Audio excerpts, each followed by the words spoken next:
Dear students, the mission development academy के इस PYQ series के अंदर आप सभी लोगों का स्वागत है।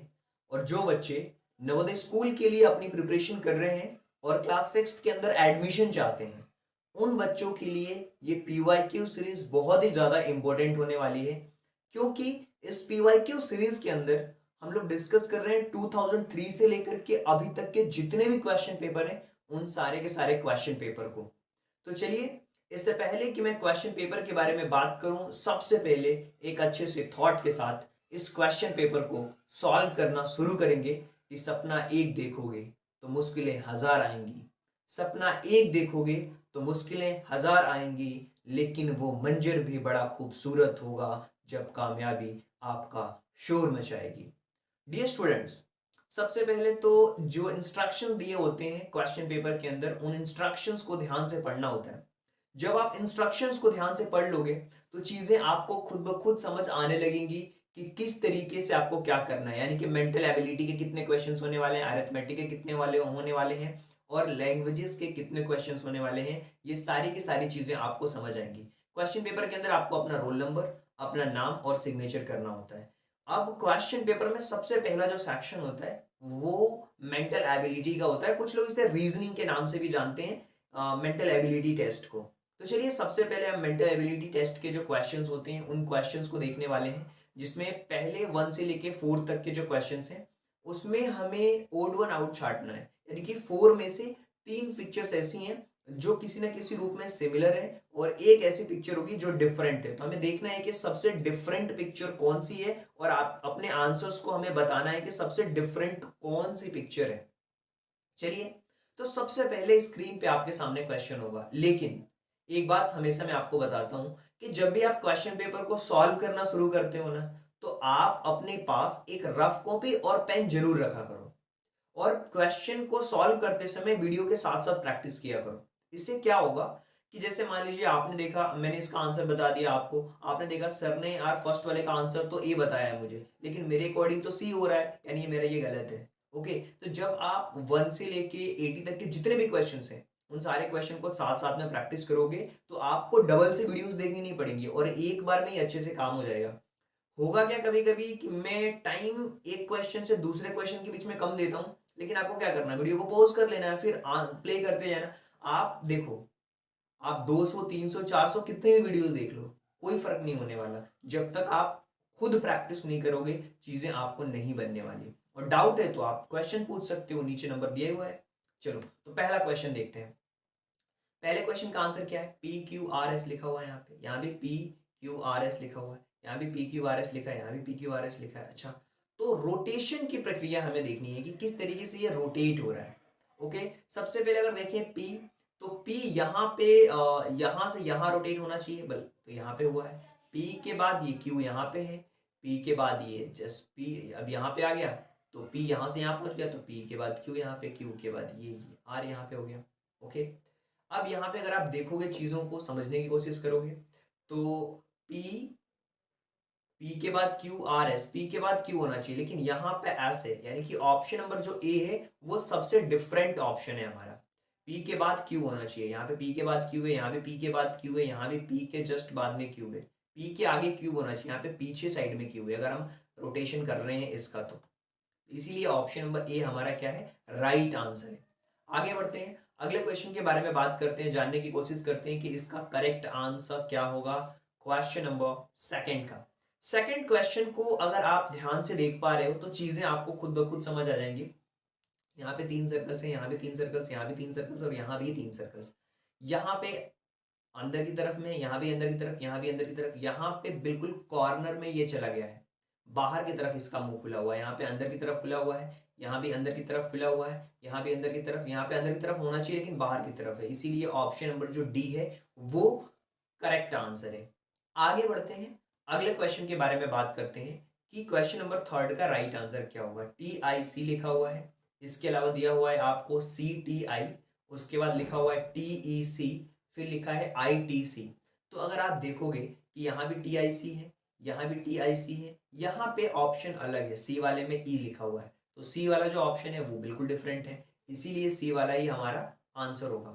क्वेश्चन नंबर फोर्थ पे आ जाते हैं। यहाँ पे देखो ये 3 जीरो है, यहाँ पे भी 3 है, यहाँ भी यहाँ 4 है, यहाँ 4 है, यहाँ भी 4, यहाँ 3, यहाँ 2, यहाँ पे 2, यानी कि यहाँ पे 2 है तो यहाँ भी 2 होना चाहिए, यहाँ 3 है तो यहाँ भी 3 होना चाहिए, यहाँ 4 है तो यहाँ भी 4 होना चाहिए, लेकिन यहाँ पे बिल्कुल मैच नहीं कर रहा है। इसीलिए ऑप्शन नंबर जो फोर्थ है, फोर्थ का जो आंसर होगा वो क्वेश्चन नंबर फोर्थ का आंसर नंबर होगा सी, और सी वाला ही इसका परफेक्ट आंसर होगा।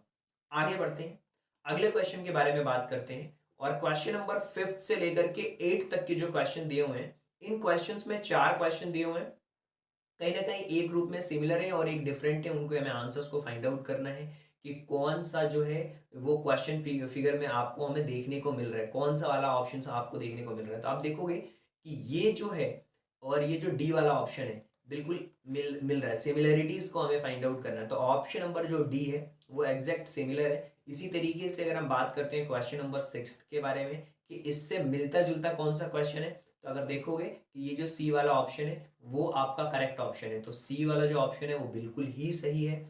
और इसी तरीके से अगर सेवंथ वाला क्वेश्चन की अगर हम बात करते हैं तो सेवंथ वाले में ही ये जो सी वाला ऑप्शन है वो भी करेक्ट आंसर आपका होगा, और ये करेक्ट आंसर भी होगा। इसी तरीके से अगर हम बात करते हैं एट्थ वाले क्वेश्चन के बारे में, तो एट्थ का जो सबसे सटीक आंसर होगा ये सी वाला ऑप्शन होगा। तो ये सी वाला जो ऑप्शन है वो बिल्कुल ही करेक्ट है।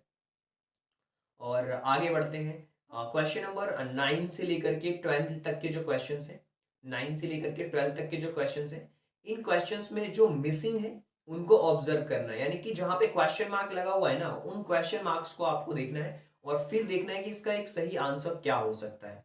जब आप क्वेश्चन मार्क्स को देखोगे और बिना डायरेक्शन को चेंज करे आपको उसके आंसर्स तक पहुंचना है। तो अगर आप इस पिक्चर को ध्यान से देख पा रहे हो तो कहीं ना कहीं अगर हमें ये सर्कल कंप्लीट करना होगा, ओके, और फिर उसके बाद में यहाँ पे भी एक लाइन आएगी और फिर इस लाइन के साथ में ही हमें कंप्लीट करना होगा कुछ इस तरीके की, ये जो पिक्चर है वो कंप्लीट होगी।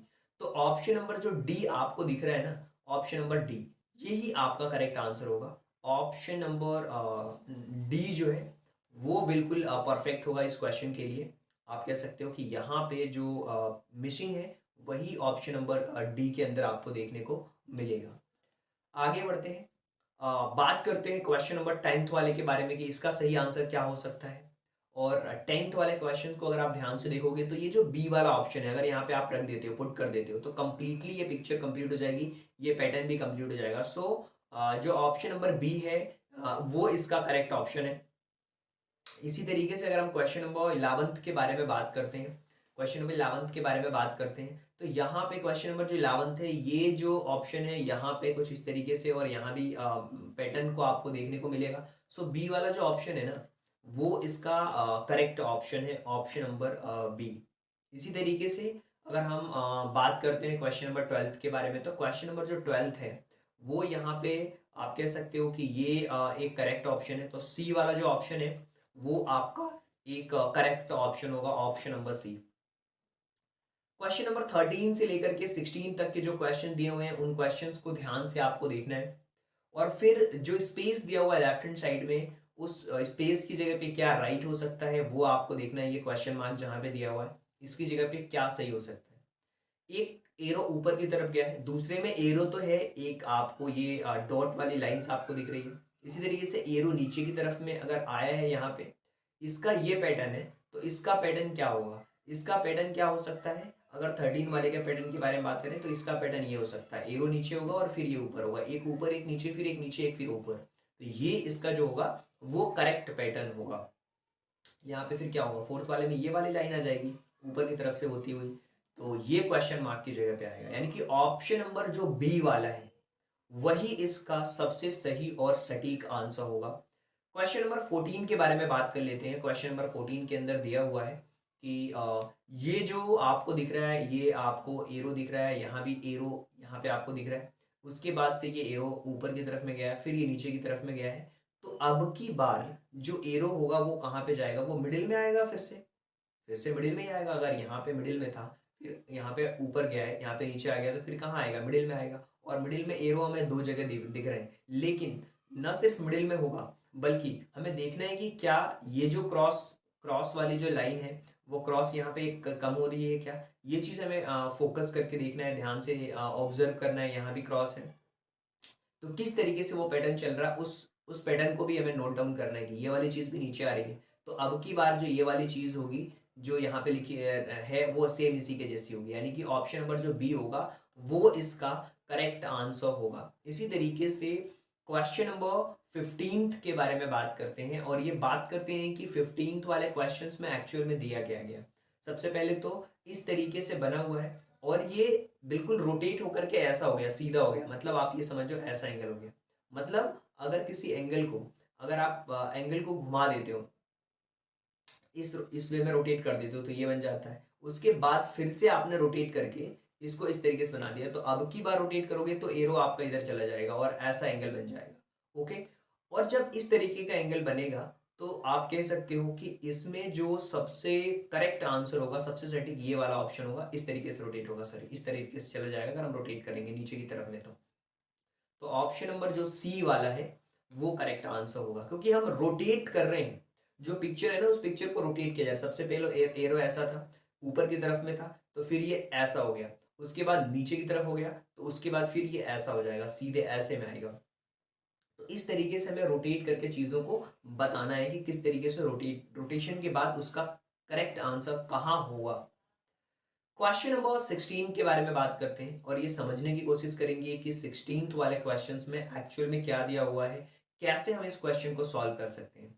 देखिए, जो 16th वाला क्वेश्चन है ना, उस क्वेश्चन के अंदर अगर आप देखोगे ध्यान से तो एक तो आपको इस तरीके की आपको लाइन दिख रही है, यहाँ पे एग्जैक्टली आपको दिखेगी क्वेश्चन नंबर 16 के अंदर। तो इस तरीके से कंप्लीट हुआ है, नीचे की तरफ में भी कंप्लीट हो गया है, तो ये रोटेशन हो गया, और फिर यहाँ भी घूम गया, यहाँ पे 3 है तो यहाँ पे 4 होना चाहिए। जब ये चारों तरफ से कंप्लीट हो जाएगा तो ऑप्शन नंबर जो बी होगा वो आपका करेक्ट ऑप्शन होगा। ऑप्शन नंबर बी जो है वो करेक्ट ऑप्शन होगा। इसी तरीके से 17 से लेकर के 20 तक के जो क्वेश्चंस हैं, इन क्वेश्चंस में कहीं ना कहीं जो फर्स्ट के दो पिक्चर्स हैं उनके बीच में कुछ ना कुछ रिलेशन है, और वही रिलेशन हमें फाइंड आउट करके थर्ड और फोर्थ वाले जो पिक्चर्स दिए हुए हैं उनके बीच में हमें रिलेशन को फाइंड आउट करना है। तो कैसे करेंगे, सबसे पहले इसके बारे में हम चर्चा कर लेते हैं। देखिए, 17th वाला जो क्वेश्चन है, 17th वाले क्वेश्चन में क्या करना है, सबसे अच्छी बात यह कि क्वेश्चन नंबर 17 के अंदर अगर आप देखोगे, ध्यान से चीजों को ऑब्जर्व करोगे, तो आपको एक चीज नजर आएगी कि यहाँ पे सबसे पहले तो ये आपको दो सर्कल्स आपको दिख रहे हैं यहाँ भी, और ये रोटेट हो रहा है, कंप्लीटली रोटेट हो जा रहा है, मतलब ये जो ऑप्शन है वो कंप्लीटली रोटेट हो जा रहा है। ये अपोजिट हो गया है और ये भी अपोजिट हो गया है, तो ये इसको भी अपोजिट कर देंगे हम, यानी कि अगर अपोजिट कर देंगे तो ये ऐसा हो जाएगा और ये सर्कल ऐसा हो जाएगा, और इसको भी अपोजिट कर देते हैं अगर इस इधर वाले को, तो ये नीचे हो जाएगा और ये एरो ऊपर हो जाएगा। यानी कि जो 17th वाले का ये जो सी वाला ऑप्शन है वो आपका करेक्ट ऑप्शन होगा। इसी तरीके से हम 17 का तो सी वाला आंसर हो जाएगा, लेकिन 18 का क्या होगा ये हमें क्वेश्चन देखने के बाद हमें समझ आएगा। देखिए, यहाँ पे पैरेलल है, तो यहाँ पे जितनी भी हैं पैरेलल, सबसे पहले तो इनको क्रॉस बना दिया है और इनके बीच में फिल हो गया है। इसी तरीके से ये दो पैरेलल्स लाइंस यहाँ पे दी हुई हैं, और इनको अगर हम क्रॉस करते हैं तो किस तरीके की क्रॉसिंग होगी। अगर ये पैरेलल इस तरीके से, तो ये क्रॉसिंग भी कॉर्नर से कॉर्नर में, कॉर्नर से कॉर्नर तो नहीं होनी चाहिए, लेकिन हाँ ये जो क्रॉसिंग होगी वो भी कुछ इस तरीके से हो जाएगी, और ऑप्शन नंबर जो सी होगा वो इसका करेक्ट ऑप्शन होगा, क्योंकि इसका रिलेशन ये है तो इसका रिलेशन भी क्या होगा, इसका रिलेशन फिर ये होगा।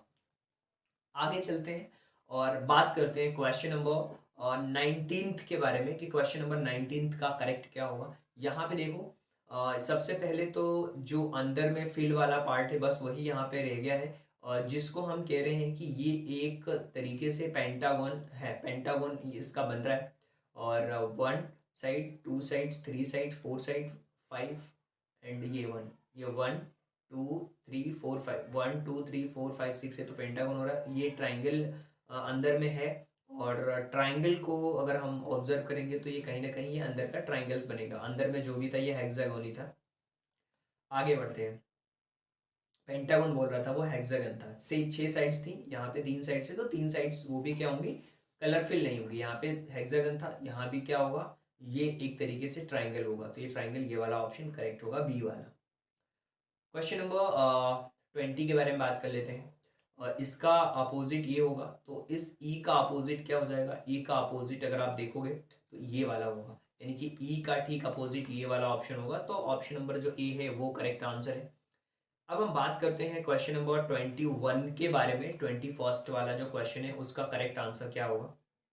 देखो, 21 से लेकर के 24 तक के जो क्वेश्चन हैं ये एक ज्योमेट्रिकल फिगर है जिसमें ट्राइंगल, स्क्वायर और सर्कल है। लेफ्ट हैंड साइड में जो क्वेश्चंस दिया हुआ है उसमें चार आपको आंसर्स फिगर दिए हुए हैं राइट हैंड साइड में। और find the figures on the right hand side, complete the geometrical figures, darken circles, answer the against the corresponding questions. हमें बताना है इसके पैटर्न को कंप्लीट करके। अगर सर्कल है तो सर्कल कंप्लीट करने पे क्या होगा, अगर इस सर्कल को अगर आप कंप्लीट कर देते हो तो क्या होगा यहाँ पे। अगर सर्कल को कंप्लीट कर दें तो कुछ इस तरीके की इमेज आपको देखने को मिलेगी। तो ये जो ऑप्शन नंबर बी है वो इसके अंदर करेक्ट ऑप्शन होगा। इसी तरीके से क्वेश्चन नंबर 22 के बारे में अगर हम बात करते हैं तो 22 में जो ऑप्शन नंबर डी है वो इसका एक करेक्ट ऑप्शन देखने को मिलेगा, डी का।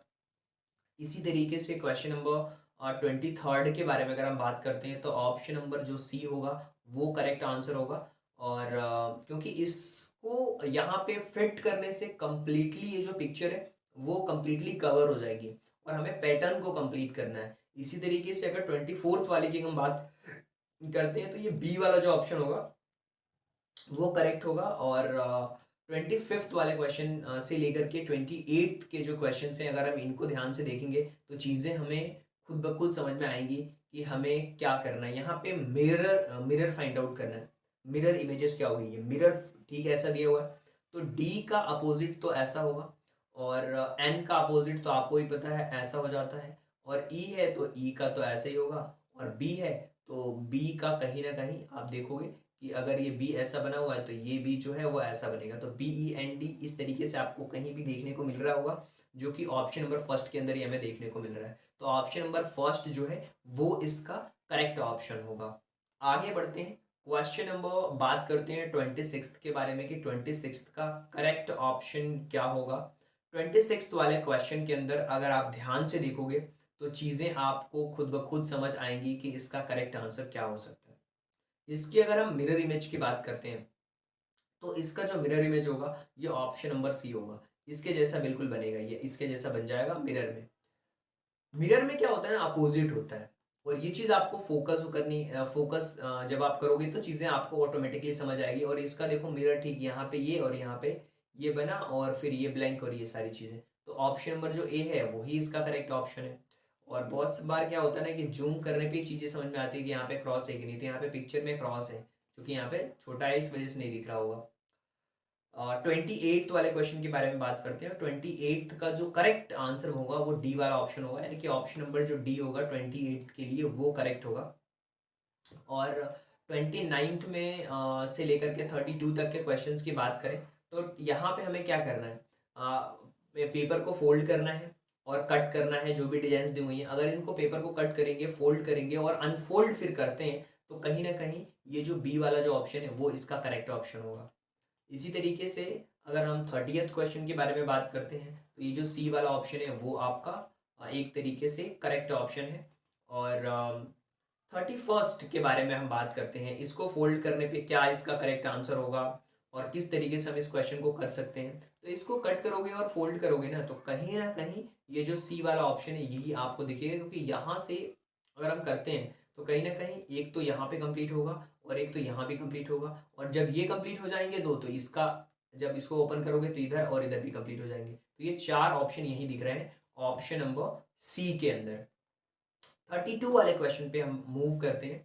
और 32 का जो क्वेश्चन है यहाँ पे अगर आप ध्यान से देखोगे तो 32 वाला जो क्वेश्चन है इसको अगर हम अनफोल्ड करते हैं और कट करते हैं तो ऑप्शन नंबर जो ए है वो इसके अंदर करेक्ट ऑप्शन होगा।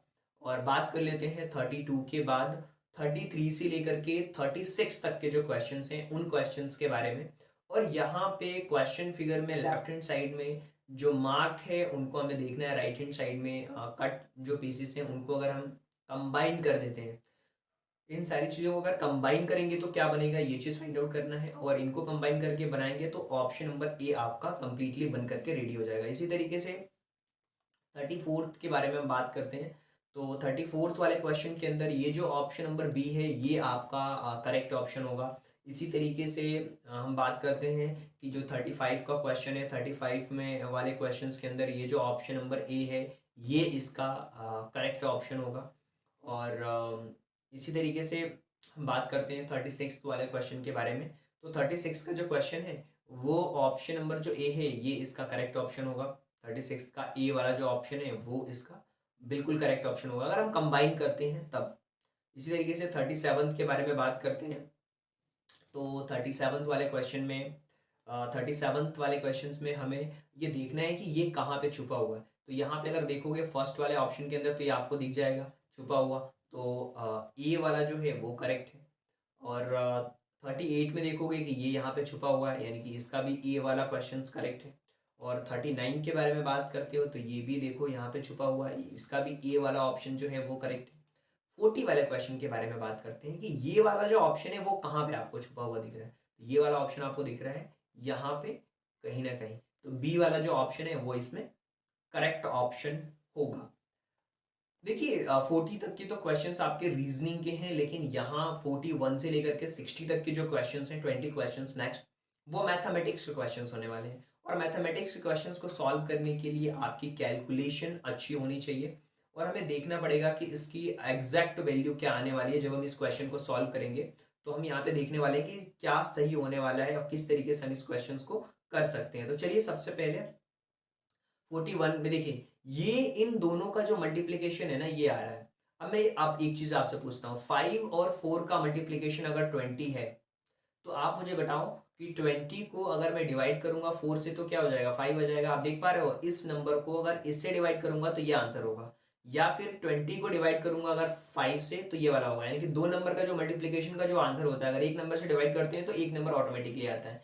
ठीक यहाँ पे देखिए ये नंबर आपको दिया हुआ है, अब इसको डिवाइड कर रहे हैं हम 18 से। कुछ देर के लिए आप ये मान लो कि पॉइंट नहीं है तो इसका आंसर क्या होना चाहिए, 154 आना चाहिए। अब हमें पॉइंट चेकआउट करना है कि पॉइंट कहाँ पे लगेगा। तो दो डिजिट के ठीक पहले यहाँ पे पॉइंट लगा हुआ है, तो यहाँ पे हम क्या देखेंगे कि दो डिजिट्स के पहले ठीक पॉइंट लगा हुआ है, यहाँ पे एक डिजिट से पहले ठीक लगा हुआ, तो 2 - 1 1 यानी कि 1.54 हो जाएगा, 15.4 हो जाएगा। 15.4 कैसे आ रहा है देखिए ध्यान से, अगर आपको समझ में नहीं आ रहा है तो अगर हम इसके पॉइंट को भी हटाएंगे तो 2772 अपॉन 100 होगा और फिर डिवाइड का साइन हो जाएगा, 18/10 होगा। अगर हम इसको डिवाइड करते हैं 2772 अपॉन 100 मल्टीप्लाइड बाय 10/18, 10 से ये जीरो कैंसिल आउट हो जाएगा। और इसको अगर हम डिवाइड करते हैं, चूंकि 18 से डिवाइड करेंगे तो आंसर 154 आएगा, और 154/10 यानी कि 15.4। तो ऑप्शन नंबर जो बी है वो इसका करेक्ट ऑप्शन होगा। चलिए आगे बढ़ते हैं और बात करते हैं क्वेश्चन नंबर 42 के बारे में।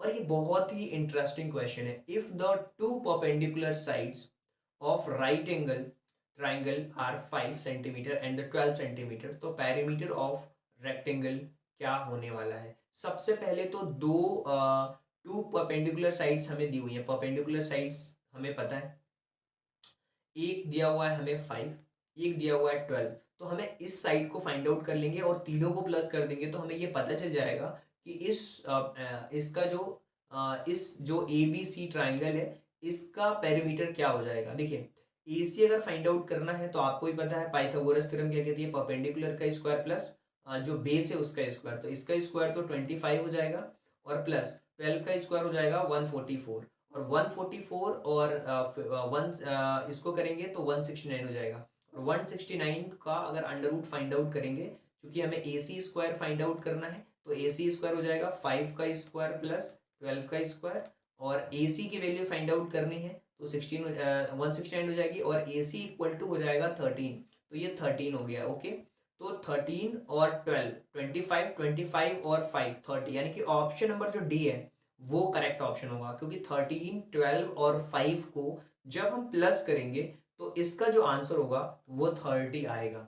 आगे चलते हैं, क्वेश्चन नंबर 43 के बारे में बात कर लेते हैं। देखिए यहाँ पे बहुत ही इंटरेस्टिंग क्वेश्चन है। ये है एक्स स्क्वायर, अगर एक्स की वैल्यू फाइंड आउट करना है तो ये एक्स में एक्स का मल्टीप्लाई कर देंगे, x square equal to 25 multiplied by 196। अगर मैं एक्स की वैल्यू फाइंड आउट करना चाहता हूँ तो अंडर रूट में रख दूंगा सबको, 25 को भी और 196 को भी। तो देखो अगर हम 25 का अगर मैं फैक्टर फाइंड आउट करूंगा 5 × 5 हो जाएगा, इसका पेयर बन जाएगा, इंटू इसको मैं करूँगा तो ये 14 का स्क्वायर है, हमें पता है 14 इंटू 14 होगा, 14 इंटू 14, इसका भी एक पेयर बन जाएगा 14 इंटू 14, तो ये हो जाएगा 5 इंटू 14। ओके, और 14 इंटू 5 अगर मैं करता हूँ तो क्या हो जाएगा 60 50 50, अगर मैं यहाँ पे 196 करता हूँ तो 196 किसका स्क्वायर है, ये चीज़ हमें चेकआउट करनी पड़ेगी। क्या वन यहाँ पे जो है उसका आंसर क्या हो जाएगा, देखिए हो जाएगा 70। यस करेक्ट, 70 हो जाएगा, 70 70 इसका करेक्ट आंसर हो जाएगा। 14 5 जा 70, तो यहाँ पे एक पेयर बना और ये 14 14 का भी एक पेयर बन गया, तो 70 जो होगा इसका x की वैल्यू आ जाएगी। बहुत सिंपल था, क्रॉस मल्टीप्लिकेशन हमने करा और इसका फैक्टर 5 है और इसका फैक्टर 14 है, तो 14 इंटू 5 14 इंटू 5 70 हो गया, तो 70 इस तरीके से इसका करेक्ट ऑप्शन होगा। A sum of money double itself in a 16 year at the simple interest, तो annual rate will be, देखो कुछ अमाउंट है जो कि 16 सालों में डबल हो जा रहा है, तो हम ये मान लेते हैं कि वो अमाउंट एक्स है, यानी कि प्रिंसिपल जो है वो क्या हो जा रहा है एक्स है, और जो अमाउंट है वो क्या हो जा रहा है डबल हो जा रहा है, यानी कि 2x हो जा रहा है। तो सिंपल इंटरेस्ट 16 से तो क्या होगा एनुअल रेट उसका, ये हमें फाइंड आउट करना है। तो देखो 16 ईयर्स हमें दिया हुआ, रेट हमें फाइंड आउट करना है। प्रिंसिपल सिंपल इंटरेस्ट का फॉर्मूला क्या होता है, सिंपल इंटरेस्ट का फॉर्मूला होता है P into R into T upon 100। अब देखो सिंपल इंटरेस्ट फाइंड आउट करना है तो 2x में से x को माइनस करूंगा, चूंकि a माइनस पी होता है, तो ये हो गया x इक्वल टू प्रिंसिपल हमारा दिया हुआ है x, रेट हमें फाइंड आउट करना है, टाइम हमें दिया हुआ 16 ईयर्स अपॉन 100। ओके, तो अब देखो सबसे पहले तो मैं करने क्या वाला हूँ यहाँ पे, सबसे पहले तो x की वैल्यू अगर फाइंड आउट करनी है मुझे, ये तो 100x हो जाएगा, 100x होगा, 100x हो जाएगा, और यहाँ पे ये हो गया आपका 100x और is equal to x multiplied by r multiplied by 16। अगर हमें x की वैल्यू फाइंड आउट करना है तो क्या हो जाएगा यहाँ पे x इक्वल टू क्या हो जाएगा x into R into 16, x into R into 16 यहाँ पे होगा। ओके, अगर यहाँ पे ध्यान से देखोगे आप तो चीज़ें आपको समझ में भी आएंगी कि ये 100x है और ये x है। तो सबसे पहले तो अगर हमें यहाँ पे रेट फाइंड आउट करना है तो ये x से तो x आपका कैंसिल आउट हो जाएगा। r की वैल्यू क्या होगी, r की वैल्यू हो जाएगी कम्प्लीटली 100 अपॉन r, और r की वैल्यू अगर फाइंड आउट करना है तो 100 अपॉन 16 हो जाएगी, एग्जैक्टली 100 अपॉन 16 हो जाएगी, मतलब 100 है यहाँ पे और इक्वल टू में r इंटू 16 है, तो अगर हमें r की वैल्यू फाइंड आउट करना है तो 100 के ठीक अपॉन में आ जाएगा 16, और इसको अगर हम सॉल्व करते हैं 4 से तो ये 25 बार में कैंसिल आउट हो जाएगा और ये हो जाएगा 4, यानी कि 25 अपॉन 4, 25 अपॉन 4 को अगर आप डिवाइड करते हो तो 6 1 जा 6, 6 4 जा 24 और ये 1 6 1 अपॉन 4%। तो क्या देखते हैं कि कौन सा इसके अंदर आंसर होगा हमारा 6 1 अपॉन 4, यानी कि 6 1 अपॉन 4, यानी कि ऑप्शन नंबर जो बी वाला है वो आपका करेक्ट ऑप्शन होगा। आगे बढ़ते हैं और बात कर लेते हैं क्वेश्चन नंबर 45 के बारे में कि अप्रोक्सीमेट वैल्यू क्या होगी, और अप्रोक्सीमेट वैल्यू को फाइंड आउट करना बहुत ही आसान है क्योंकि यहाँ पे आपको दिया हुआ है 349 मल्टीप्लाइड बाय 51, तो इन दोनों का जब आप मल्टीप्लाई करोगे तो ये हो जाएगा आपका 17,799, और फिर डिवाइड है, और इसको अगर हम डिवाइड कर देते हैं तो ये हो जाएगा कम्प्लीटली हमारा 2.3 होगा। अब 2.3 को डिवाइड करेंगे जब हम तो ये हो जाएगा 17821, जब आप इसको डिवाइड करोगे 23 से तो 0.3 होगा समथिंग, तो 0.3 को अगर हम एलिमिनेट भी कर देते हैं तो 17821 आ जाएगा, तो 17821 ऑप्शन नंबर जो सी वाला है वो ऑप्शन आपका बिल्कुल करेक्ट है। आगे बढ़ते हैं और बात कर लेते हैं कि कौन सा आपका ऑप्शन सही होगा अगले क्वेश्चन के लिए। तो अगला क्वेश्चन दिया हुआ है कि एक स्कूल के अंदर, in a school 3/5 of childrens are boys, मतलब 3/5 जो बच्चे हैं वो बॉयज हैं, and the number of girls is 800, तो number of boys find out करना। देखिए ऑप्शन में 3/5 दिया हुआ है ना, तो ये जो 5 है ना, ये 5 जो बता रहा है ये टोटल क्वांटिटी को बता रहा है, लेकिन इसमें से इसमें से 3 यूनिट क्या है, लड़के हैं और चिल्ड्रंस आर बॉयज, 3 यूनिट लड़के हैं तो 2 यूनिट लड़कियां होंगी, सिंपल सी बात है। टोटल अगर 5 यूनिट हैं और 5 में से 3 यूनिट ये बॉयज़ हैं, तो गर्ल्स कितनी होंगी? गर्ल्स कितनी होंगी? 2 यूनिट होंगी। अब 2 यूनिट की वैल्यू आपको पता है 800 है। 2 यूनिट की वैल्यू कितनी है? 2 यूनिट की वैल्यू है 800। तो एक यूनिट की वैल्यू कितनी आ जाएगी? 400। और हमें बॉयज फाइंड आउट करने हैं। बॉयज तो 3 यूनिट है, तो 3 यूनिट यानी कि 400 मल्टीप्लाइड बाई 3, 1200 ऐसे बच्चे हैं जो कि बॉयज हैं, और 800 क्या है उसके अंदर? गर्ल्स हैं। तो इस तरीके से हम गर्ल्स और बॉयज का जो रेशियो है उसको हम फाइंड आउट कर सकते हैं। यहाँ पे जो गर्ल्स हैं, जो बॉयज हैं वो 1200 है, और जो गर्ल्स हैं वो कितनी है? वो है 800। 800 गर्ल्स हैं। चलिए आगे हम बढ़ते हैं और अगले क्वेश्चन के बारे में बात करते हैं, जो कि क्वेश्चन नंबर हमारा 47 वाला है। A cricketer has average of 28 run in 24 innings. Average उसका जो रन है ना वो 28 है, और 24 इनिंग्स में। तो हमें टोटल नंबर उसका फाइंड आउट करना होगा। तो टोटल नंबर फाइंड आउट करने के लिए 28 मल्टीप्लाइड बाय 24। जब इसका हम टोटल नंबर फाइंड आउट करेंगे, टोटल स्कोर अगर हम फाइंड आउट करते हैं तो वो क्या हो जाएगा? वो होगा इसका 24 इंटू 28 इंटू 24। ओके। और एवरेज हमें पता है sum of terms upon number of terms, sum of terms upon number of terms. और he scores in 25th innings, average is 29। 25th में उसने इतना रन स्कोर कर दिया कि उसका एवरेज 29 हो गया। पहले उसका एवरेज कितना था? 28। अब उसका एवरेज कितना हो गया? 29। यानी कितने का डिफरेंस आ गया? एक का डिफरेंस आया। कितनी इनिंग्स में? 25 इनिंग्स में। तो उसने कितने रन बनाए होंगे, ये चीज आपको फाइंड आउट करनी है कि उसका डिफरेंस कितने का आया है। तो इसको फाइंड आउट करना बहुत आसान है कि उसका एवरेज कितना आया है। देखिए, सबसे पहली बात तो ये है कि इन दोनों का जब हम मल्टीप्लाई करेंगे, और हमें नहीं पता कि 25th इनिंग्स में उसने कितने रन्स मारे हैं, ये हमें चीज़ नहीं पता है। तो सबसे पहले तो हम एक्स कर देंगे, और ये है टोटल 28 इनिंग्स का, और हमें नहीं पता कि उसने 25th इनिंग्स में कितने मारे हैं। और टोटल जो इनिंग्स हो रही है उसकी 25 हो रही है, लेकिन इसका जो एवरेज निकल के आ रहा है वो कितना आ रहा है? वो आ रहा है इसका एवरेज 29। तो हमें एक्स की वैल्यू फाइंड आउट करनी है।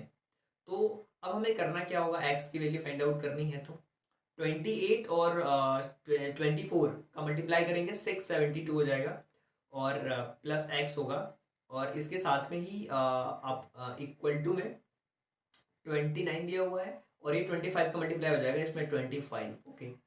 अब 29 में 25 का मल्टीप्लाई करेंगे तो x की वैल्यू फाइंड आउट करने के लिए क्या हो जाएगा? 29 में जब हम मल्टीप्लाई करेंगे 25 का, तो 725 होगा, और इसमें से माइनस कर देंगे कितना? 672। जब हम 672 को माइनस करेंगे तो हमारे पास जो आंसर आएगा वो आएगा 53, और 53 ही इसका इसका जो आंसर होगा वो 53 ही होगा। तो 53 इज द करेक्ट आंसर। तो 53 इसका क्या होगा? करेक्ट आंसर होगा। आगे बढ़ते हैं, क्वेश्चन नंबर 48 के बारे में बात करते हैं कि a match lasts for half an hour, 1/10 of match times taken up for time out, for how many minutes does time out last? कितने मिनट्स बचे हुए हैं, ये हमें फाइंड आउट करना है। देखिए बहुत सिंपल है। 1/10, 1/10 यूनिट है ना हाफ एन आवर का, हाफ एन आवर का। तो 1/10 और हाफ आवर का मतलब होता है 30 मिनट्स, और इसका जब हम फाइंड आउट करेंगे तो 3 मिनट्स आंसर आ जाएगा। तो 3 मिनट जो है वो इसका करेक्ट ऑप्शन होगा। 3 minute is the right answer. आगे बढ़ते हैं और क्वेश्चन नंबर 49 के बारे में बात कर लेते हैं कि इसका करेक्ट आंसर क्या होगा। अब बॉयज, अब बॉय, अब buy A buy a radio at 3/4 it the market price. A ने एक रेडियो खरीदा 3/4 of market price and sells 20% more than market price. देखिए, हमें नहीं पता कि मार्केट प्राइस क्या है, लेकिन जो भी मार्केट प्राइस है उसका 20% ज़्यादा उसने बेचा है। तो यहाँ पे हम मार्केट प्राइस कुछ भी मान सकते हैं, बशर्ते ये है कि उसका 3/4 होना चाहिए। तो मैंने मान लिया कि जो मार्केट प्राइस है वो है 100। कितना है? 100। और 100 का 3/4 में निकालने वाला हूँ। तो 100 का 3/4 अगर मैं निकालूंगा तो ये 25 बार में कैंसिल आउट हो जाएगा, और 25 बार में अगर कैंसिल आउट ये हो गया तो 25 में 3 का मल्टीप्लाई कर दूंगा तो 75 हो गया। ये 75 क्या आया? ये आया इसका मार्केट प्राइस। ये इसकी मार्केट प्राइस हमने 100 मान ली थी और मार्केट प्राइस को इसने खरीदा, मतलब कॉस्ट प्राइस आ गई इसकी 75। कोई चीज 75 में खरीदी है और इसका 20% ज्यादा जो भी मार्केट प्राइस है उसका 20% ज्यादा, and sell its 20% that the market price. Market price से 20% ज्यादा उसने क्या किया है? सेल किया है। तो मार्केट प्राइस इसका कितना है? मार्केट प्राइस है इसका 100। ओके, जब इसका मार्केट प्राइस 100 है और 100 का 20% यानी कि 120 हो जाएगा। 120 होगा इसका, 100 का 20% 120। 120 में वो बेच रहा है, लेकिन एक्चुअल उसको कॉस्ट कितनी पड़ रही है? वो पड़ रही है 75 की। तो 120 की जो कॉस्ट है, 120 उसकी कॉस्ट है और पड़ रही है उसको कितने में? वो पड़ रही है उसको 75 रुपीज में। तो यहाँ पे जो उसको प्रॉफिट आ रहा है, प्रॉफिट आ रहा है कितने का? 45 का। 45 का प्रॉफिट तो आ रहा है, लेकिन ये प्रॉफिट किस पे आ रहा है? वो आ रहा है इसके कॉस्ट प्राइस पे। तो 45 का प्रॉफिट, 45 का जो प्रॉफिट है वो इसके कॉस्ट प्राइस पे आ रहा है और कॉस्ट प्राइस उसकी 75 है। इंटू 100 हम कर देते हैं। देखो 25 से ये 4 बार में, ये हो गया 3 बार में। ओके, और ये 15 बार में कैंसिल आउट हो जाएगा और 15 फोर जा होता है 60। तो 60% उसको प्रॉफिट हो रहा है, यानी कि ऑप्शन नंबर जो सी है वो इसके अंदर करेक्ट ऑप्शन होने वाला है। ओके, तो ये है हमारा क्वेश्चन नंबर 49। अब हम बात करते हैं क्वेश्चन नंबर 49 के बाद क्वेश्चन नंबर 50 के बारे में कि article purchased for 7500 and sold 8400। तो प्रॉफिट परसेंट क्या है? बहुत सिंपल सी बात है यहाँ पे क्वेश्चन में कि उसको कॉस्ट प्राइस को खरीद, उसका कॉस्ट प्राइस है 7500 और उसकी जो सेलिंग प्राइस है वो है 8400। तो इसका जो प्रॉफिट है वो कितना हुआ है? तो सबसे पहले तो 8400 में से हम माइनस कर देंगे 7500, तो ये हो जाएगा 900। 900 का प्रॉफिट तो हुआ है। 900 का प्रॉफिट किस पे हुआ है? इस कॉस्ट प्राइस पे हुआ है और मल्टीप्लाइड बाय 100 कर देंगे तो जीरो से तो ये जीरो कैंसिल आउट हो जाएगा, इक्वल टू ये प्रॉफिट परसेंट हम फाइंड आउट कर रहे हैं। तो 900 को अगर हम डिवाइड करते हैं 75 से तो ये 12 बार में कैंसिल आउट हो जाएगा, यानी कि 12% जो होगा वो आपका यहाँ पे करेक्ट आंसर आने वाला है। 12% इज द राइट आंसर। चलिए आगे बढ़ते हैं। क्वेश्चन नंबर 51 के बारे में बात कर लेते हैं कि इसका 51 का जो आंसर है वो क्या होने वाला है। क्वेश्चन को ध्यान से सबसे पहले आपको पढ़ना होगा कि what is the sum of first 4 prime numbers. पहले 4 प्राइम नंबर्स का जो सम है वो क्या होने वाला है? तो देखिए पहला जो हमारा प्राइम नंबर है वो तो 2 होने वाला है, उसके बाद होने वाला है हमारा 3, 3 के बाद होने वाला है 5, 5 के बाद अगर आप हमारा नेक्स्ट जो प्राइम नंबर होगा जो खुद से डिवाइड होता है वो होता है हमारा 7, वो होगा हमारा 7। तो यहाँ पे आप देखोगे कि जो हमारा क्वेश्चन है फर्स्ट 4 पूछा है, तो 2 3 5 7, इसको अगर हम प्लस कर देते हैं तो 7 और 3 10, 10 और ये 7 17। ऑप्शन नंबर जो डी वाला है वो आपका करेक्ट ऑप्शन होगा। आगे बढ़ते हैं और बात करते हैं इसको सिंप्लीफाई करने की। तो सिंप्लीफाई कर लेते हैं इस क्वेश्चन को। सबसे पहले तो जो आपका क्वेश्चन दिया हुआ है इस क्वेश्चन में कि सबसे पहले तो इस ब्रैकेट को हम सॉल्व करने वाले हैं। जब हमसे ब्रैकेट सॉल्व हो जाएगा फिर हम आएंगे इसके क्वेश्चंस को सॉल्व करने पे। तो देखिए सबसे पहले हमें क्या करना होगा, इस ब्रैकेट को सॉल्व करना होगा। तो ये तो 33 हो गया माइनस, और इसको अगर हम सॉल्व करते हैं 12 में से 8 को माइनस कर देते हैं तो ये 4 हो जाएगा। और यहाँ पे 42 और 13, 42 और 13 कितने हो जाएंगे? 42 और 13, इसको अगर इस ब्रैकेट को सॉल्व करते हो तो 6 7 जा 42, 42 और प्लस 13 ये हो जाएंगे 55। तो 3 इंटू 55 डिवाइडेड बाय 33 और उसके बाद माइनस 4 2 जा 8 और ये हो गया 4। ये आया आपके पास में आंसर। तो सबसे पहले क्या करना है आपको, इन 55 को अगर हम देखते हैं, 55 को 33 को अगर हम 55 मल्टीप्लाइड बाय 3 165 हो गया, और 165 को अगर हम डिवाइड कर देते हैं 33 से तो ये देखिए ये हो जाएगा 165 डिवाइडेड बाय 33 माइनस 4, तो ये होगा 5 माइनस 4, यानी कि आंसर हो गया 1। तो 1 जो है वो इसका करेक्ट ऑप्शन होगा। तो चलिए आगे बढ़ते हैं, क्वेश्चन नंबर 53 के बारे में बात करते हैं। The greatest number that divides 270 and 426 and leaving 6 as remainder in each case। 6 उसका रिमाइंडर जो है वो बचना चाहिए। तो हमें फाइंड आउट करना है ग्रेटेस्ट नंबर की, वो कौन सा नंबर है जिसको डिवाइड करने पे 6 बचेगा। तो इसको आप ऑप्शन से भी ट्राई कर सकते हो क्वेश्चन को। देखो, अगर हम 270 को डिवाइड कर देते हैं, 270 को 270 को अगर हम डिवाइड कर देते हैं 12 से, तो 22 बार में जाएगा और वहां पे 6 बचेगा। ओके, क्योंकि देखिए 22 को अगर हम मल्टीप्लाई कर देते हैं 12 से, 264 होगा।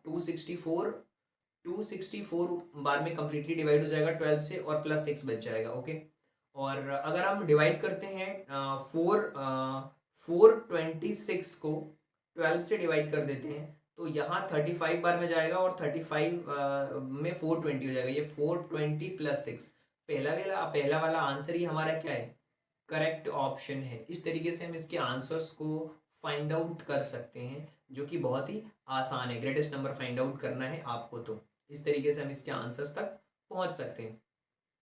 वो भी ऑप्शंस के थ्रू भी हम इसके आंसर्स को फाइंड आउट कर सकते हैं। अब हम बात करेंगे क्वेश्चन नंबर 54 के बारे में। Which number is multiple of all the three numbers 4, 8 and 6। सबसे पहले तो 4, 8 और 6 का हमें मल्टीपल फाइंड आउट करना है। तो इसका मतलब क्या हुआ कि हमें एलसीएम फाइंड आउट करना है 4, 8, 6 का। सो 4, 8 और 6 का सबसे पहले हम एलसीएम फाइंड आउट कर लेते हैं। 2 से करेंगे, 2 2 जा 4, 2 4 जा 8 और 2 3 जा 6।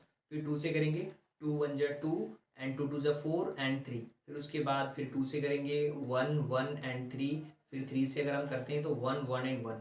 तो 2 2 जा 4, 4 2 जा 8, 8 3 जा 24, 24 हो गया। बट हमें 24 के मल्टीपल्स फाइंड आउट करने हैं और ये देखना है कि इसमें से कौन सा ऐसा नंबर है जो 24 से डिवाइड हो जाए। क्या 396 डिवाइड हो पाएगा? नहीं होगा। क्या 664 डिवाइड होगा? नहीं होगा। क्या 696 डिवाइड हो जाएगा? एग्जैक्टली हो जाएगा, क्योंकि इसमें अगर 29 बार में इसका मल्टीपल्स देखें तो 696 होगा। तो यही वो नंबर होगा जो कि 486 कंप्लीटली इनको डिवाइड करता हो। ऑप्शन से भी इसके आंसर्स को हम फाइंड आउट कर सकते हैं, वो भी आसानी से। चलिए आगे बढ़ते हैं और बात करते हैं क्वेश्चन नंबर 54 के बारे में, 55 के बारे में। अ ट्रेन स्टार्टेड दिल्ली 8:15। एक ट्रेन दिल्ली में 8:15 से स्टार्ट होती है और पहुंचती है अजमेर 2:30 पे। देखो 2:30 पे पहुंच रही है and time taken by the train to reach Ajmer from Delhi. तो दिल्ली से अजमेर वो कितने घंटे में पहुंच रही है? तो 8:15 पे अगर कोई ट्रेन स्टार्ट हो रही है तो 8:15 से लेकर के 2:15 तक का टाइम आप सबसे पहले फाइंड आउट कर लो। 8:15 से लेकर के अगर 2:15 का अगर टाइम फाइंड आउट करते हो आप, तो ये टाइम आपका कितना हो जाएगा? 9, 10, 11, 12, 12 हो गया। 12 तक आपने फाइंड आउट कर लिया। ओके, अब 12 का मतलब 2:30, 2:30 600 हो, 6 आवर्स हो गई ये कंप्लीटली।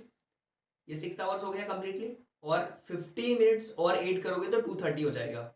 यानी कि 6 आवर 15 मिनट्स इसका करेक्ट आंसर होगा। 6 आवर 15 मिनट्स। सबसे सिंपल तरीका क्या होता है कि 8:15 से लेकर के 12 तक का टाइम फाइंड आउट करोगे, 12 तक का टाइम फाइंड आउट करोगे कंप्लीटली, तो 8 9 10 11 12, 4 आवर्स तो ये हो गए। 4 आवर्स के बाद 12 हो गया, और 1 2, 1 बजे फिर 2 बजा, तो 2:30 ये हो गए। 2 2 2 हो गया, सॉरी 12:15 तक तो 4 आवर हो गया। 12:15 तक 4 आवर्स हो गए, और ये 2:30 यानी 15 मिनट्स ये, तो 6 आवर 15 मिनट्स। इस तरीके से भी फाइंड आउट कर सकते हो। अगर आपको चीज़ें समझने में प्रॉब्लम हो रही है तो आप सिंपल समझो कि 8:15 से स्टार्ट हो रही है कोई चीज़, अगर वो 2:15 तक चलती है तो ये हो गया 6 आवर्स। ओके, और इसमें अगर 15 मिनट्स और प्लस कर दूंगा तो 2:30 पे पहुंच जाएंगे, यानी कि 16 आवर्स में 15 मिनट्स और प्लस करना होगा। यानी ऑप्शन नंबर जो बी वाला है वो करेक्ट आंसर है। क्वेश्चन नंबर 56 के बारे में बात करते हैं कि इसका डेसिमल्स क्या होगा। 12 1/16। 12 1/16 का मतलब क्या होगा? 193/16। और 193/16 को जब आप डिवाइड करोगे तो 12.0625 आएगा। 12.0625 ऑप्शन नंबर सी वाला जो है वो करेक्ट ऑप्शन होगा। 57th वाले क्वेश्चन के बारे में बात करते हैं कि on simplification the approximate value 3.003 multiplied by 15 plus 0.013 plus फिर ये इन सारे नंबर्स को मल्टीप्लाई करना है और फिर प्लस करना है। तो अगर हम फर्स्ट वाले नंबर को मल्टीप्लाई करेंगे तो 45.045 होगा और प्लस फिर 0.0123 फिर प्लस 55.002575 इन सबको अगर हम प्लस कर देते हैं तो इसका आंसर हो जाएगा 50.05 और 50.05 का अप्रोक्सीमेट वैल्यू 50 होगा, यानी कि ऑप्शन नंबर जो सी वाला ऑप्शन है वही इसका करेक्ट ऑप्शन होगा। आगे बढ़ते हैं, क्वेश्चन नंबर 58 के बारे में बात करते हैं। यहाँ पे हमें सम फाइंड आउट करना है, इन सारे नंबर्स का सम फाइंड आउट करना है।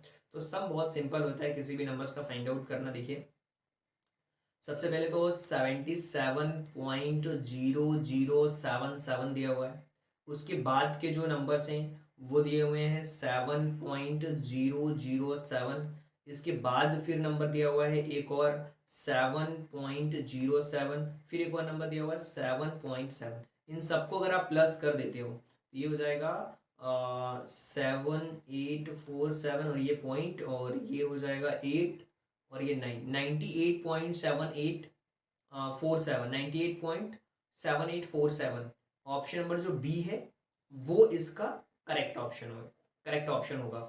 क्वेश्चन नंबर 59 के बारे में बात करते हैं। The difference between 6 digit smallest number and 4 digit greatest number. 6 digit का स्मॉलेस्ट नंबर और 4 डिजिट का ग्रेटेस्ट नंबर क्या हो सकता है। देखिए 6 डिजिट का स्मॉलेस्ट नंबर अगर हम बात करते हैं तो यहाँ पे 5 जीरो आ जाएंगे 1 के आगे, और 4 डिजिट के ग्रेटेस्ट नंबर यानी कि 4 टाइम्स 9, इनका हमें डिफरेंस फाइंड आउट करना है। अगर हम इनके डिफरेंस को फाइंड आउट करेंगे तो ये होगा 1 0 0 0 और 9, तो 9 ट्रिपल 0 1 यानी कि ऑप्शन नंबर जो सी वाला है वो इसका करेक्ट ऑप्शन होगा। अब हम बात करते हैं क्वेश्चन नंबर 60th के बारे में कि न्यूमेरल फॉर 2,02,000 इज। 2,02,000 को कैसे लिखेंगे, तो 2 लाख और ये 2,000 हो गया, तो ऑप्शन नंबर सी वाला जो है वो इसका करेक्ट ऑप्शन होगा। तो चलिए ये चीज़ आप समझ पाए होंगे बहुत अच्छी तरीके से। अब हम बात करते हैं यहाँ से जो 61 वाला जो क्वेश्चन है, 61 से लेकर के 80 तक के जो क्वेश्चन हैं यहाँ से स्टार्ट होंगे आपके पैसेजेस, और पैसेजेस को सॉल्व करने के लिए ध्यान से पैसेजेस को पढ़ना पड़ता है। और जब एक बार पैसेज को आप ध्यान से पढ़ लेते हैं तो सारे के सारे जो आंसर्स हैं वो इजीली आपको बनने लगते हैं पैसेज में। देखिए यहाँ पे पैसेज में लिखा क्या हुआ है, सबसे पहले उसको हम समझने की कोशिश करते हैं। Deepak was excited, he was going on a picnic on Sunday. Deepak बहुत एक्साइटेड था, पिकनिक जा रहा था with uncles and cousins Preeti and Riya. He packed his backpack with his swimming kit के साथ उसने बैग को पैक किया। स्नैक्स प्ले थिंग्स रखा। This started 6 AM in the morning. 6 AM mornings में वो लोग जाना start. It was a long drive and they reached at the picnic spot at the 9 AM, और 9 AM पे वो पहुंचे।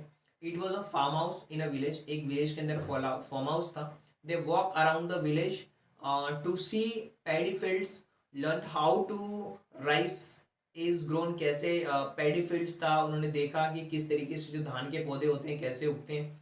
दे क्लाइंब ट्रीज प्लक मैंगोज, पेड़ पे चढ़े, आम को तोड़ा, गुआवा खाया उन्होंने, अमरूद खाए।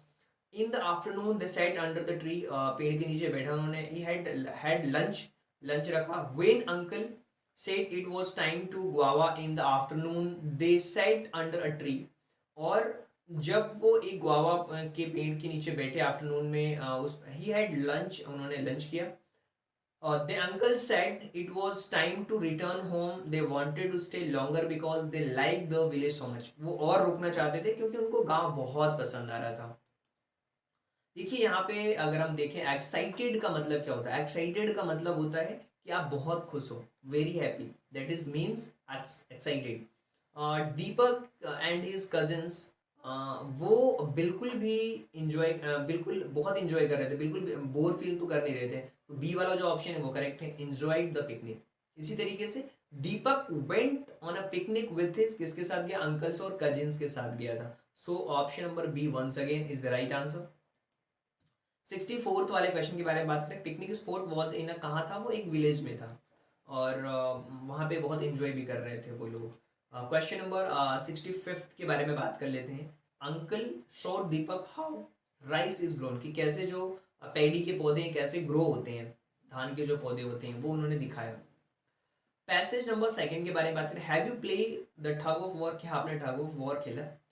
It is a interesting game, बहुत इंटरेस्टिंग गेम है। To play this game we need open space, हमें ओपन स्पेस की जरूरत होती है। A long strong ropes and two teams of players. The game is interested only if the both teams are strong, जब दोनों टीमें strong हो। A line is drawn between both of teams and each team gets pulled the cross of line in the middle.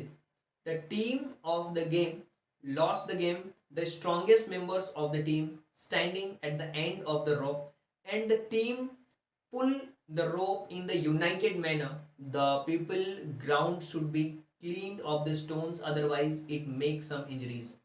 एक तरीके से ठग of war को आप समझते हो, रस्साकसी जैसे होता है, दो आमने सामने टीम होती है और दो विनर होती है। जो बिल्कुल ताकतवर लोग होते हैं वो एंड में रहते हैं, ड्रॉन जो लाइन होती है उसके, और इस तरीके से पूरा गेम होता है। तो गेम के बारे में और इससे रिलेटेड कुछ क्वेश्चंस पूछे गए हैं। ठग of war is what is a game, is a game. Tug of war क्या है? एक तरीके का गेम है ये। 66 का जो करेक्ट आंसर होगा सी वाला होगा। और in the tug of war we do, हम क्या करते हैं इसके अंदर, हम रोप को पुल करते हैं ना, रस्सा कस्सी जिसको कहते हैं, रोप पुलिंग होती है। और इसी तरीके से अगर 68 वाले के बारे में बात करें, the end of the rope is held by the member of team shortest. जो शॉर्टेस्ट होता है फिर उससे जो बड़े होते हैं, इस तरीके से जो भी लोग रहते हैं वो इस तरीके से पूरे मेंबर्स बने होते हैं।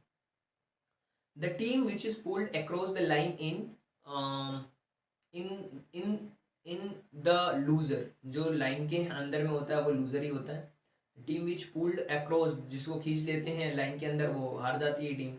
और इस तरीके से क्वेश्चन नंबर जो 70th है कि वो यूनाइटेड का मतलब क्या होता है, एक साथ रहना, और एक साथ का मतलब टुगेदर, यानी कि ऑप्शन नंबर जो ए वाला है वो करेक्ट ऑप्शन है। Question number passage number third के बारे में बात करते हैं, जहाँ पे 71 से लेकर 75 तक के क्वेश्चंस करेंगे। There are only two simple rules, follow the lose weight और मेंटेन हेल्दी वेट। दो तरीके से होते हैं, या तो वेट लूज करो या मेंटेन करो। They are eat a balance diet with less fat and sugar. Do exercise more, ज़्यादा एक्सरसाइज करना होगा। You don't have to starve to lose weight, हमें भूखा नहीं रहना वेट लूज करने के लिए। If you eat less sugar, cakes, biscuits, eat and more fruits and vegetables and drinks plenty of water, you lose weight we healthier way। देखिए अगर आप पानी ज़्यादा पीते हैं और फ्रूट्स लेते हैं, वेजिटेबल्स लेते हैं, बिस्किट केक्स नहीं लेते हैं, शुगर्स कम मात्रा में लेते हैं, तो आप हेल्दियर वे में आपका जो वेट है वो लूज होगा। Go for walk, cycling every day, be more active instead watching television, playing video games. Video games खेलने की अपेक्षा, आप टेलीविजन देखने की अपेक्षा आप जाइए, साइकिलिंग करिए, इस तरीके से आप वेट लूज कर सकते हैं। ये पैसेज पूरा इसी के ऊपर था। How can we remain healthy, कैसे हम हेल्दी रह सकते हैं? By eating balance diet and doing exercise, ये वाला ऑप्शन करेक्ट है। अगर आपने पैसेज को समझ लिया है ना ध्यान से, तो चीज़ें आपके लिए बहुत आसान हो जाती हैं। What do we have to eat more to lose weight, हमें किस चीज़ की ज़रूरत होती है वेट को लूज करने के लिए? फ्रूट और वेजिटेबल्स की ज़रूरत होती है। क्या हमें खाना चाहिए ज़्यादा से ज़्यादा फ्रूट्स और vegetables? What do we have to drink plenty to remain healthier, आप कह सकते हो कि वाटर की ज़रूरत होती है, हमें ज़्यादा से ज़्यादा पानी की ज़रूरत होती है। इसी तरीके से which is a good exercise for all, हमारे लिए सबसे अच्छी एक्सरसाइज क्या है?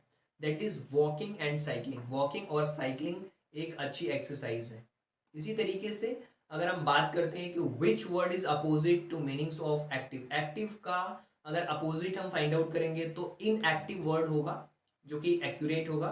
और आगे बढ़ते हैं और हम बात करते हैं पैसेज नंबर 4 के बारे में, जो कि बहुत ही इंटरेस्टिंग पैसेज है। और यहाँ पे लिखा है एटमन इज अ सीजन, ये सीजन है विच कम्स बिटवीन समर्स और विंटर के बीच में आता है। There are many things change in the beautiful seasons, days become shorter, दिन छोटे होते हैं, leaves trees turn green, leaves red, मतलब बसंत ऋतु में हरे हरे पौधे निकलते हैं और हरे पत्तियां निकलती हैं पौधों की, red yellow orange. In fact trees sunlight keeps leaves green, without sunlight leaves turn pale, पीले पड़ जाते हैं अगर उनको सनलाइट नहीं मिलती है तो। The grass no longer banquet with dew with the frost among us the every morning, the temperature reach freezing points, animals start sorting up the food supply, and last through the long winter months. These changes occur, we adjust from heat of summer to the chill in the winter. ये सारी चीजें बताई गई Edmund season के बारे में कि कैसा होता है। ये कब आता है? ये आता है हमारा सीजन, आप कह सकते हो कि winter season and summer season के बीच बीच में आता है, विंटर और समर के बीच में आता है ये। और इस तरीके से which is the following changes during the autumn seasons, ये क्या चेंजेस आते हैं इसके अंदर? अब डे बिकम शॉर्टर, जो दिन होते हैं वो छोटे होते जाते हैं। और leaves turn during autumn because they, उनको प्रॉपर लाइट नहीं मिलती, डोंट गेट इनफ लाइट। तो ऑप्शन नंबर बी जो है वो करेक्ट है। इसी तरीके से क्वेश्चन है 79th वाला कि what do animal begin to do prepare for end of the autumn, क्या उनको ज़रूरत होती है? फूड को स्टोर करने की ज़रूरत होती है। जब फूड स्टोर करके रखते हैं तो उनको आगे दिक्कत नहीं होती है। अब आगे बढ़ते हैं। अनदर वर्ड ब्लैंकेटेड इट, इसका मतलब क्या होता है? इसका मतलब होता है ग्रास, नहीं ग्रास नहीं, कवर्ड। ब्लैंकेटेड का मतलब होता है कवर्ड। ब्लैंकेट का मतलब होता है कवर करी हुई कोई चीज़ होती है, कवर्ड होती है, उसको हम कहते हैं। और आई होप कि ये जो क्वेश्चन पेपर है आप लोगों को बहुत अच्छी तरीके से समझ आया होगा। अगर आपको लगता है कि फिर भी कोई डाउट है या किसी भी तरीके की कोई भी समस्या है तो आप कमेंट बॉक्स में क्वेश्चन पूछ सकते हो। और थैंक यू सो मच।